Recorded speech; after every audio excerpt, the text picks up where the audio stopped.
Well, long time no see. Um, so, it's been a bit since I made a video about my commander decks, um, and I have made quite a few, actually, since my last video. Um, I guess made probably isn't the best choice of word, because at least one of these is just a precon. Another one was actually basically like half of another deck that got split off, and I just kind of like built them both back up after splitting them.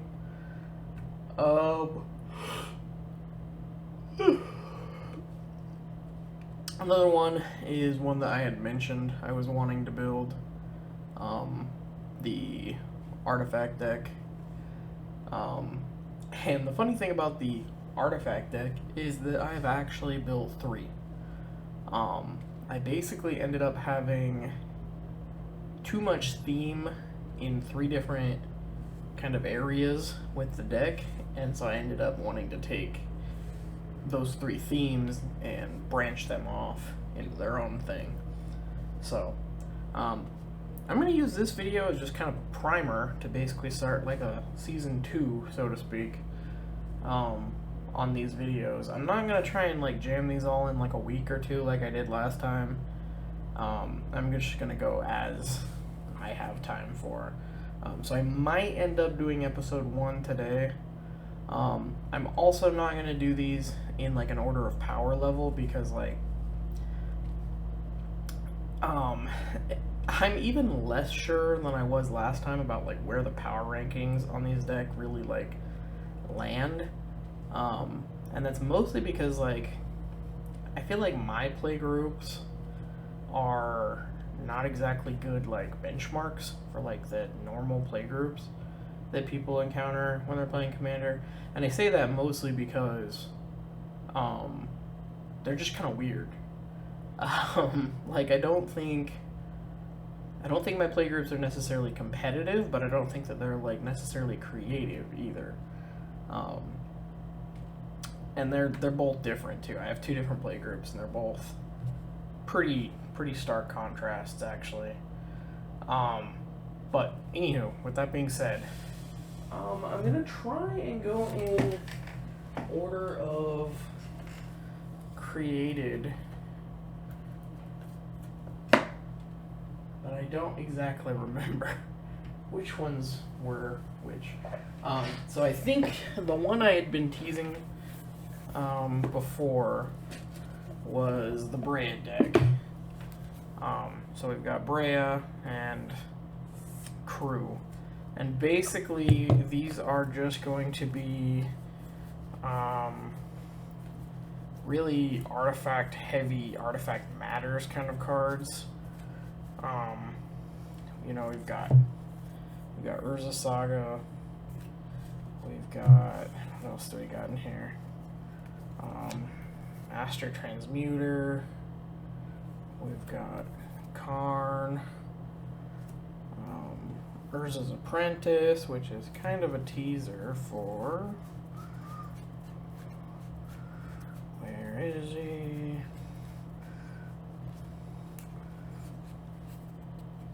Urza himself.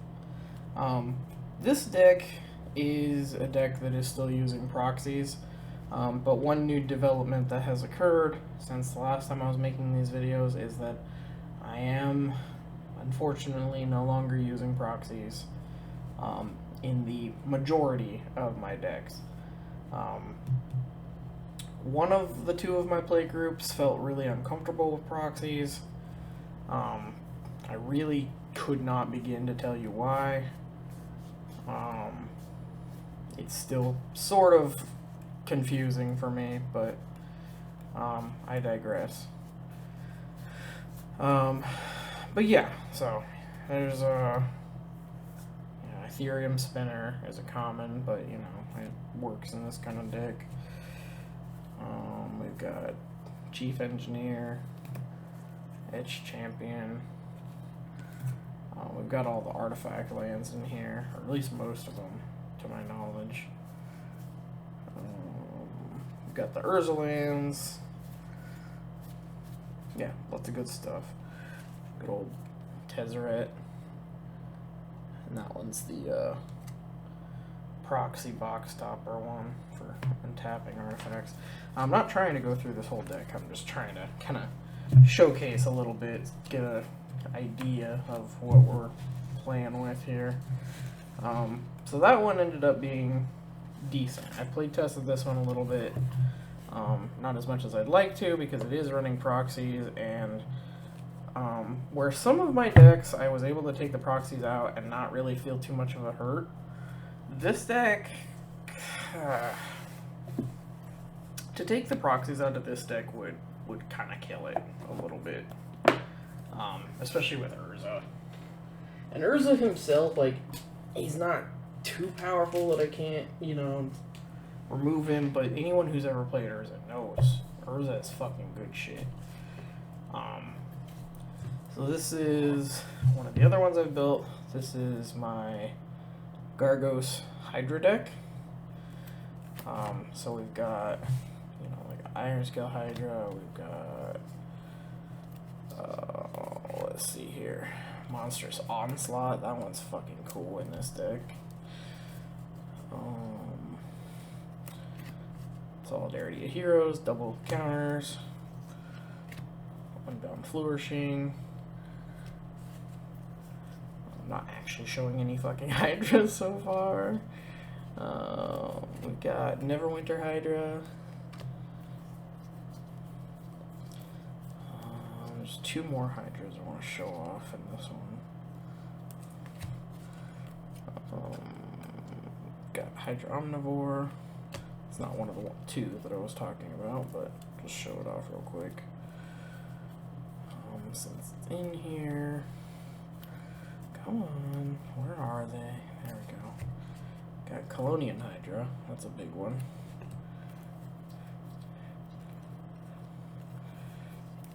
And where's the other big boy? Yeah, Primordial Hydra. I got that old Duels of the Planeswalker promo from a long, long time ago.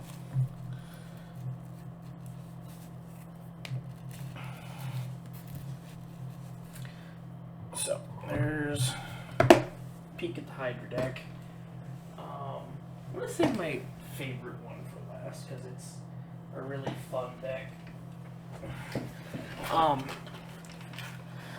And again, a lot of these were just born of me having modern decks that I don't play anymore because I don't play modern anymore, and just turning them into commander decks. It's as simple as that. This one is fun. It's a Chandra deck. And when I say it's a Chandra deck, I mean there are quite a few Chandras in this deck. We've got, let's see, and I mean every card in here is, well, almost every card in here is Chandra themed. We've got Pyromancer's Goggles, we've got Chandra's Regulator, we've got Chandra's Outrage. Odds are, if the name Chandra is in the card, I have it in this deck. Heart of Fire, Pyro Genius,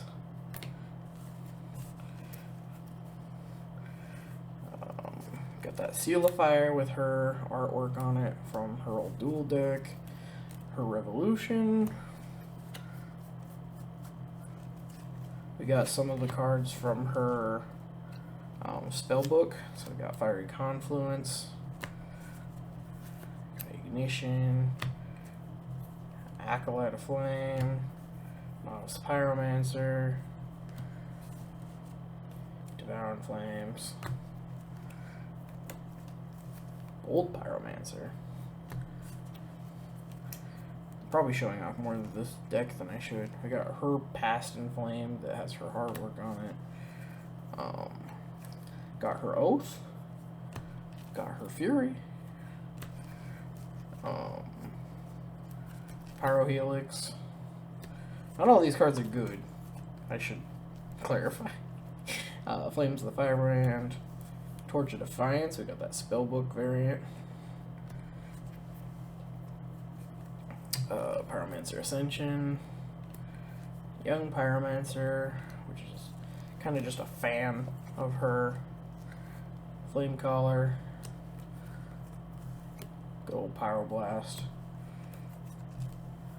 Chandra Noir from the dual deck.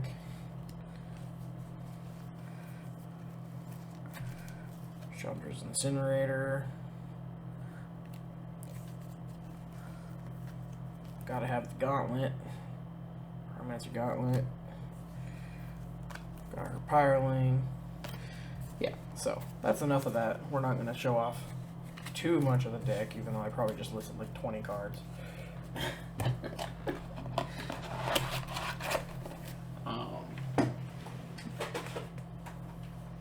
And then we've got, this one is kind of a favorite. I need to rework the mana base on this deck because the lands are not good in this.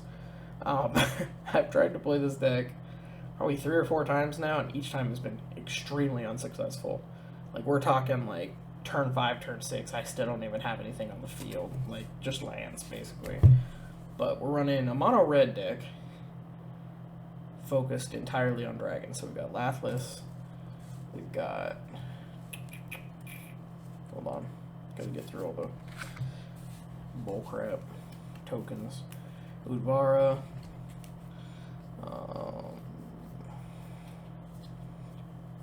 Scourge of the Throne is my favorite dragon, I think, of all time.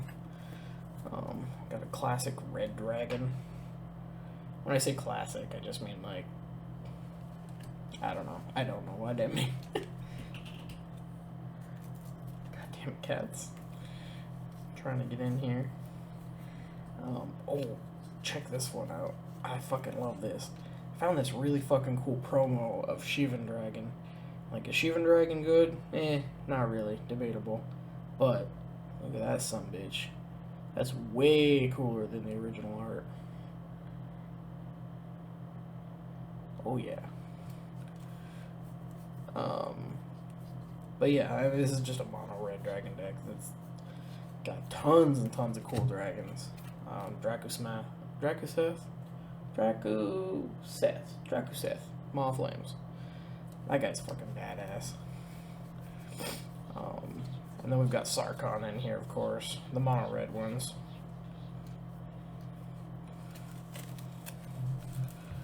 Yeah, cool shit. Cool shit. Won't get too much into that one, especially since I need to actually fix it. I don't know what I'm gonna take out because I probably gotta put at least 5 more lands in there.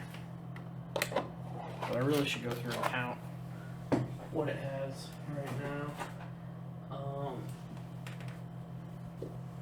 We'll go over these two next. These are the other 2 artifact decks. This one honestly breaks my heart. And you'll see why here in a second. Yeah. I literally didn't even get to play this deck before this happened. And mind you, I don't think I was ever going to be doing anything entirely toxic with this card. I guess I didn't even realize how powerful his ability really was. But I really just wanted him as a Myr deck commander because he works really well with Myr. Myr? I don't know. But yeah, we've got lots of good artifacts in here. Let's see here. And then yeah, we got Battlesphere, Lodestone, Myr Enforcer, Darksteel Myr. We've got Myrsire, makes another Myr. Got good old Retriever, Scrapling, Knighted Myr. It's got some of the new Modern Horizon Myrs. Gotta have Galvanizer, Superion.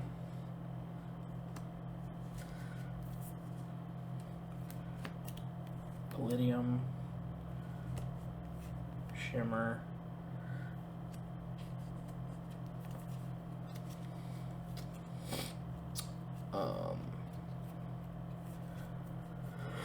yeah, oh god,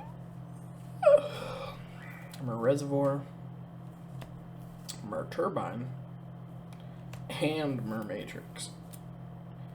I've got Brutaclad in here. I could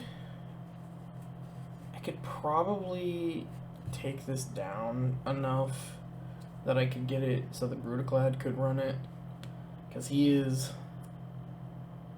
the Mer commander that most people think of when they think of Mer decks in Commander. But my problem is that if I'm running just blue and red, I can't do as much stuff. So like I've got like Mersmith here, like, you know, like that's just an uncommon. You don't really need that, sure, but then you've got like, you know, this Mer, for example. He's got Sunburst. If I only got 2 colors, this guy's only ever going to enter with 2 counters on him. He's not going to be that great. You know what I mean? I mean, a lot of the cards in this deck really are just, you know, I don't know what I'm getting at.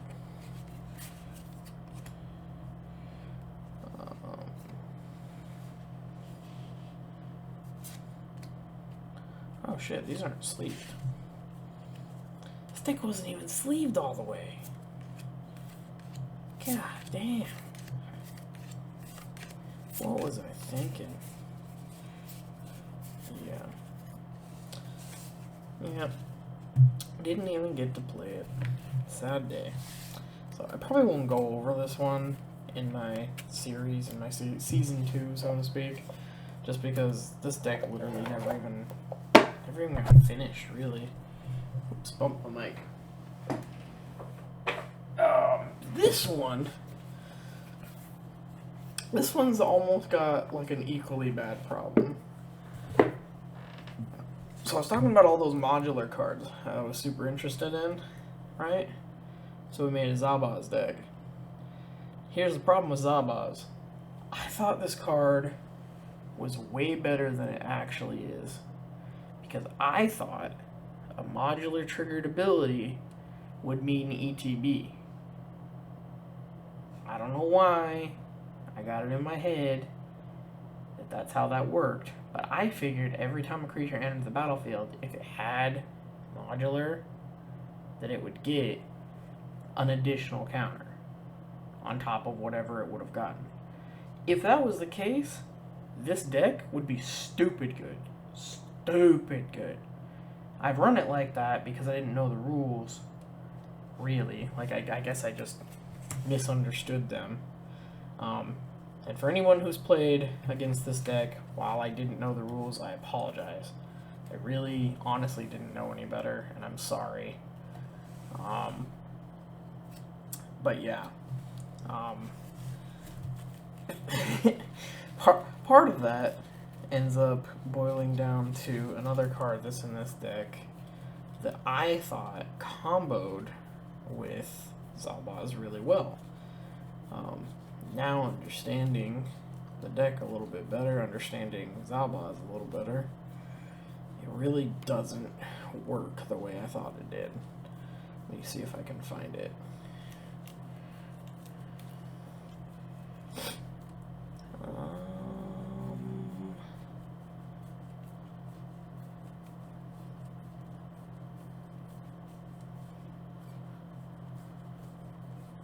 Here we go. Cauldron of Souls. I was under the impression that I could use this in tandem with Zabaz's ability to basically make sure that I could always bring back any creature that would be killed. And that would have been badass. But unfortunately, like I said, Zabaz doesn't work the way I thought he did. So, this deck still gets pretty powerful. You know, modular creatures work really well. in tandem. And I think I've got pretty much all of them in this deck, or at least all of the good ones. Deck might not even be as good as it could be, simply because I am running so many of them. It's a very creature-heavy deck.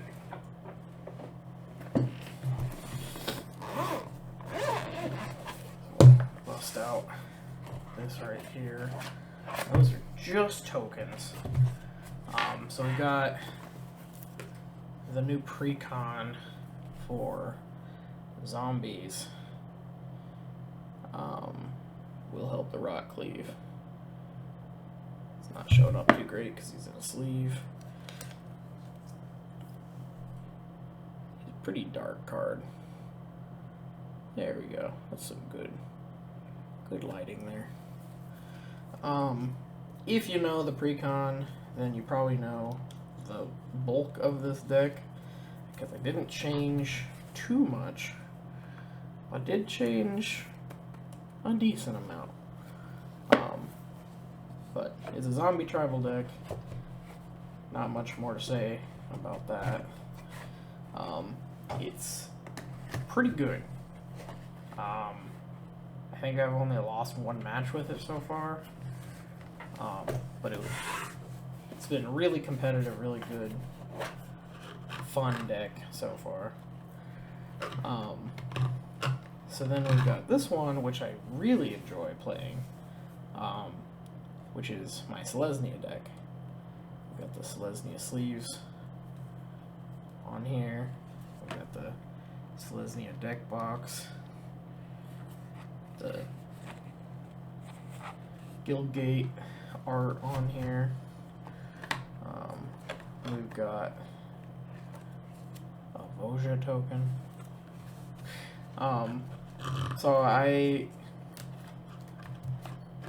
when the guilds came out, everybody was like super into, or not, I guess not when the guilds came out, when Return to Ravnica came out.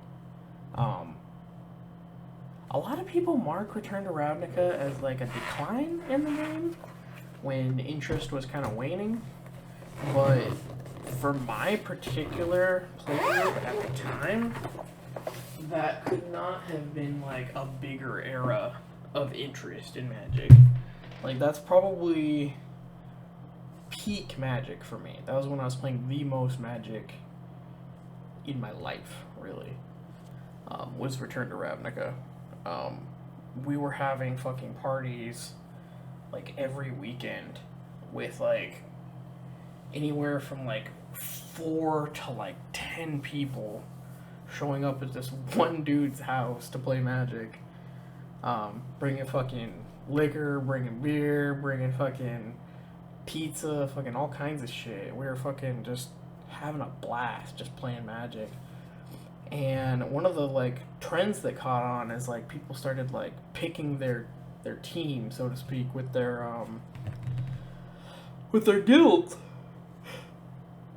Oh, and so I got really hard into Selesnya. Selesnya was the guild I wanted to back, to root. I really vibed with their kind of like peaceful conclave, you know, sort of like, not necessarily authoritarian, because like, you know, they don't like fuck with the whole like laws and stuff like the same way that Azorius or Boros do. Their white element was really more about like the serenity of the guild, the grace kind of aspect. Like, don't get me wrong, they still had like a security kind of like aspect to them, but it was really more like a don't fuck with nature, don't fuck with like peace, and we won't fuck with you kind of thing. But you're gonna fucking get it if you start screwing around. You're gonna fuck around, you're gonna find out.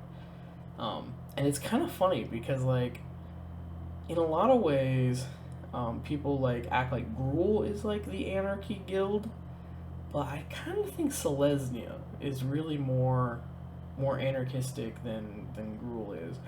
Gruul is kind of just chaotic. Like, they're just like destroy and like fucking like survival of the fittest and whatnot. And like there's still like a hierarchy mentality in Gruul. Like there's still like a worship of power and worship of strength.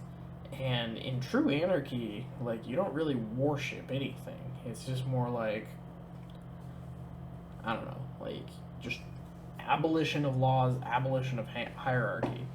And in that respect, I think it's interesting that like a lot of other guilds will call their leaders like commanders or like, you know, like high something or other, or you know, they don't actually necessarily call them that, but like it's implied that it seems like there's a rank associated with the guild leaders. And like with Trostani, she's just the voice of Selesnya, which is I think it's a really great thing that like speaks to like the humility of the guild, because it's like the person advocating for on behalf of the guild isn't like a leader. They're just speaking on behalf of the people of that guild, of all the voices of that guild. So yeah, so my Selesnya deck is strictly adherent to Selesnya, like as a theme. So like, you really won't find a lot of cards in that deck that don't either have the watermark or have artwork associated with Selesnya.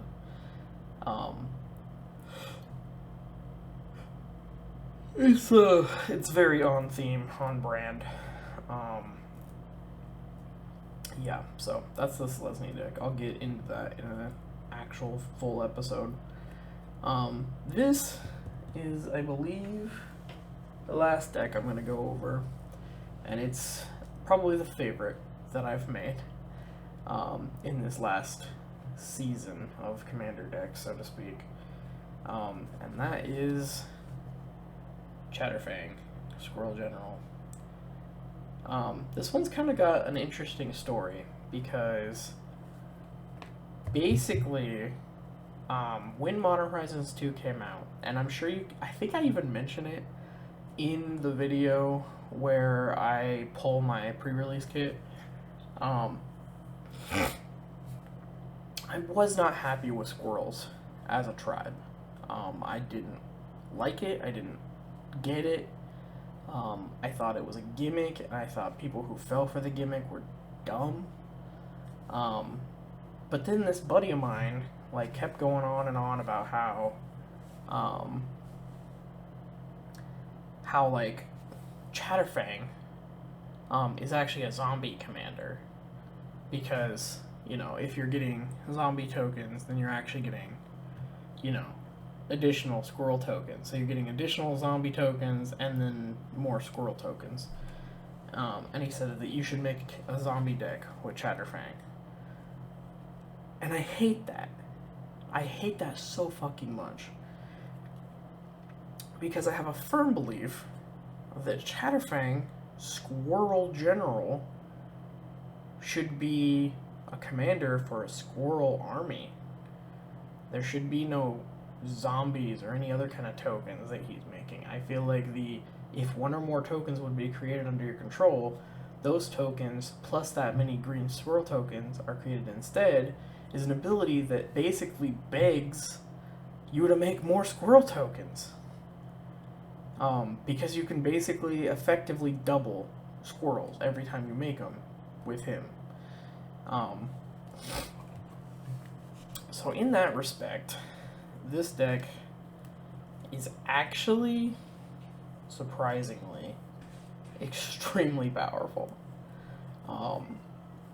So I'm just gonna show a few of the cards that are in this deck, and this one is running proxies, and I'm running, I think, an unstable card in this deck as well, just because when I pull this deck out, there's kind of an understanding that like shit's gonna get nutty. So like, I kind of rule zero that like this deck is gonna get a little weird, and you know, everyone's kind of understanding of that for the most part. Um, I think a lot of people, when I play this deck, maybe don't understand right away, like, just how powerful this deck can be. So, it doesn't always resonate very well when I mention that this deck runs proxies.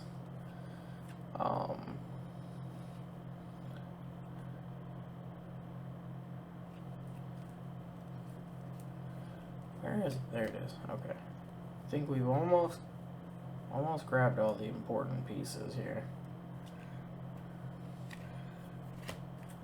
Then we'll go back and grab, yeah, there you are.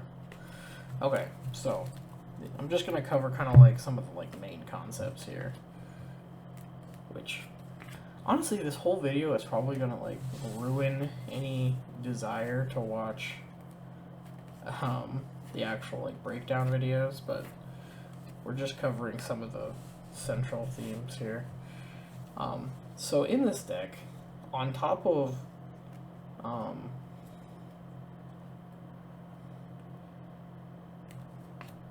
having Chatterfang, we've also got Doubling Season, Primal Vigor, and Parallel Lives. Mind you, all three of those are proxies.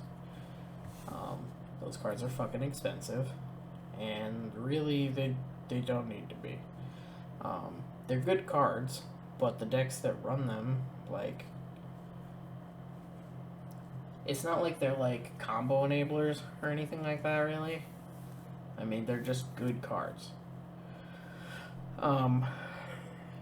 They're not exactly cards where, like, once you put them down, like, you win the game that turn. Like, opponents still have time to respond and everything like that. So, like, I don't know. Getting off on a tangent. We've got Second Harvest. So we can go ahead and double those tokens. It's another outlet of doubling. And I think it's Unstable. Yeah, Unstable. We've got Earl of Squirrel. So, that's a fun one. I did have Craterhoof in here, and I actually took him out for Earl of Squirrel, because I figure if anyone's okay with me running Craterhoof, they're probably more than okay with me running Earl of Squirrel instead.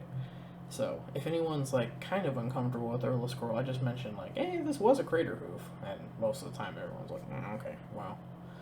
Would rather that be the case. Two more proxies we've got here. We've got Nut Collector, because he's a good token generation, and then we've got Deranged Hermit, which is an insanely expensive card because I believe it's on the reserved list. So this is the only reserved list card I have, and like I said, this is a proxy, so it's not actually the card. I can't imagine, like, even beginning to fucking pay that much for a card like this. Yeah, that would be nuts. Haha. And then I'm really upset about this because I did not set out to make this deck with the intention of making any kind of combos, but I accidentally did. I kind of just threw this guy in here just as a nice bonus kind of card because I knew he would work well with the deck, and I didn't even realize once I had put this card in here that these two make a fucking infinite combo. When Scurry Oak enters the battlefield, okay, he has Evolve. So every time something stronger than him enters the battlefield, he gets a 1/1 counter. Every time he gets a 1/1 counter, I make a squirrel token. A green squirrel token. You follow me? This motherfucker already has more power and toughness than Scurry Oak, so as soon as he comes in the battlefield, he evolves. And whenever another green creature enters the battlefield, he puts a 1/1 counter on target creature. So, he enters the battlefield, then he enters the battlefield. He evolves, he makes a token. Green creature entered, get a 1/1 counter, make a token. Green creature entered, get a 1/1 counter, make a token. Green creature entered, ad infinitum. I hate infinite combos. I really hate infinite combos. But if I'm gonna do an infinite combo, you better bet your ass it's gonna be a fucking squirrel. How can you even be mad? How can you be mad at a fucking infinite combo via squirrels? Like, I don't know. Anywho. Alright, well, that is 1, 2, 3, 4, 5, 6, 7, 8, 9 new. I did not realize it was so many. 9 new decks, which I think is right around the same amount I had for season 1. So, I guess I will be making another season with the same amount of episodes. I guess I did say, I'm not going to be making an episode on the Godos one, just because it's unfinished and the commander is now illegal. So, boo-hoo on that. There is a vampire deck coming, though. I've started already getting the pieces assembled for that. At least some of the pieces I don't think are going to be reprinted. Because I'm going to build off of the precon. There's like a Bloodline Crimson Vows precon coming out in November. I already have it ordered, so just gotta wait for it to be revealed and get here. As soon as I have the deck list revealed, like as soon as they spoil it, which I'm hoping will be Thursday, but it probably won't be, I'll go ahead and start ordering other pieces that I'm missing off of it, which is gonna suck because I know that those pieces are gonna get inflated if I miss them. But I'm really banking on a lot of really good vampires being reprinted in this deck, or at least being reprinted in the set. If there's any vampires that don't get reprinted in the set or the deck, that's gonna suck, because I'm sure that they're gonna fucking skyrocket. There's a few that I've got a bad feeling about. But we'll get there when we get there.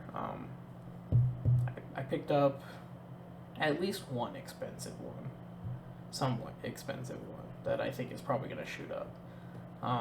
In a previous video with Good Morning Magic, Gavin Beret had said that they don't typically like to do transform cards in Commander products, which makes me think that I believe it's Bloodline Keeper, the one that transforms and gives all vampires +2/+2, I don't think he's going to get reprinted. If he does get reprinted, it's going to be in the core set, or not the core set, but the standard set, the Crimson Vow set. But I really don't think he'll be reprinted in the Commander deck based on what Gavin Beret said. Because, like, come to think of it, like, looking back, like, yeah, he's right. Like, they don't really do transform cards in Commander decks. So I don't think we're going to see any transforming vampires in the Commander deck. We'll just make that like a prediction right now. I don't think we'll see any transforming commanders. I'm really curious about the deck, though, because we also just had somewhat of a spoiler or leak today that confirmed that the groom for the wedding in Crimson Vow is indeed Edgar Markov. Do I think we're going to get a reprint of Edgar Markov? No, I don't. For them to reprint him in the Commander deck would be insane. not just from like a logistic standpoint of like basically reprinting a commander deck, which would be really strange, but yeah, he might get a new printing, and I actually think that's entirely likely. I think Edgar Markov will get a new printing. I don't think it will be a reprint. I think it will be a new iteration of Edgar Markov. It'll probably be a much weaker version, and I don't think it'll be commander focused. I think it'll be in the Crimson Vow standard set, and it will probably be pretty underwhelming by comparison to the old Edgar Markov. I imagine it'll still be good, and I'll still probably want to run it in the commander deck, but I do have a proxy of Edgar, so I'm not super worried about that aspect of it. But I'm not sure that I'm going to make my vampire deck 3-color. I'm probably just going to stick with red-black, but we'll see. I'm going to have to get a lot more vampires if I want it to be 3-color, and I don't want to mess with the creature identity too much, the color identity too much. So, yeah. Anywho. Alright, well, a little more than 40 minutes long just to do a fucking introduction video where I don't even go in depth on any of my decks, but yeah. So we've got quite a few decks to cover, so look forward to that. I don't think I'm gonna make a video today for like an episode 1, but we might get to that some other time. Stay tuned, but also don't wait around. Catch y'all later.